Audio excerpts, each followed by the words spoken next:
আলাইকুম। সকল প্রাণীকুলের সৃষ্টি স্রষ্টা মহান আল্লাহ তাআলার নামে শুরু করছি।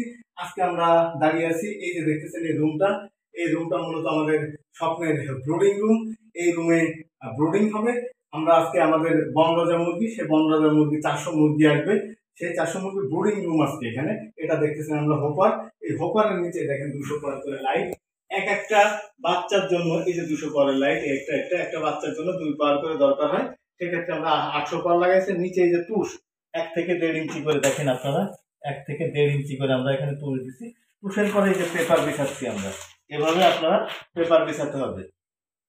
আপনারা দেখলেন এভাবে যখন সমস্ত জায়গা দিয়ে পেপার বিছানো শেষ হবে, এরপরে আপনার ব্রুডারের লাইটগুলো এরকম অন করে দেবেন। এই যে এই লাইট, সমস্ত লাইটগুলো অন করে দিয়ে 3 ঘন্টা থেকে 4 ঘন্টা আগে ব্রুডারকে তাপ দিতে হবে। এখানে বাচ্চাদের তাপ দিয়ে সমস্ত রুমের গুলো গরম করলে আমরা জানলাগুলো সব বন্ধ করে দেবো। এই যে যাতে তাপটা পর্যাপ্ত তাপ, এভাবে 24 ঘন্টার পরে বাচ্চার তাপ দিতে হবে। এখানে বাচ্চাগুলো আমরা ছেড়ে দেওয়ার পরে 24 ঘন্টা তাপ দেবো। তারপর আস্তে আস্তে আমরা টেম্পারেচার ঠিক করে আমরা আমাদের ইয়ে করবো। ধন্যবাদ আপনাদের, আপনারা আমাদের সাথেই থাকুন। এই বাচ্চার পরবর্তী পর্ব আমরা 30 দিন বা যতদিন আমরা পালন করবো প্রত্যেকদিন এক একটা আপডেট আপনাদের দেবো। বনরাজ মুরগি পালন করতে হলে আপনারা আমাদের ইউটিউব চ্যানেলকে ফলো করুন, লাইক দিন, শেয়ার করুন। ধন্যবাদ আপনাদের। আসসালামু আলাইকুম।